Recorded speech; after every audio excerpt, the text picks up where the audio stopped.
நம்ம வந்து ஃபேமஸான ஆளாக இருக்கணும் அப்படின்னு எல்லா மனுஷங்களுமே நினைப்பாங்க. சமீபத்தில் கூட அப்படி ஒரு மனுஷன் நினைச்சுதான் 41 பேர் செத்து போயிட்டாங்க. எதுக்கு அவன் நினைச்சான்?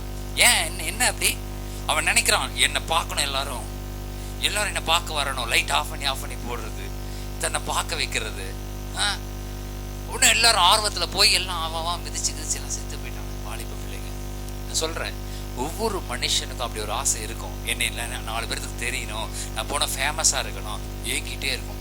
அந்த ஃபேமஸுக்காக ஏங்குற காரியத்தை தான் தன்னைத்தானே வெறுத்துன்னு சொல்லப்பட்டிருக்கிறது. உன்னை கர்த்தர் ஃபேமஸ் ஆக்குவார். ஆமென். கர்த்தர் உங்களை ஃபேமஸ் ஆக்குவாரு. நீங்க ஃபேமஸ் ஆகிக்கிட்டோம்னு நினைக்க கூடாது.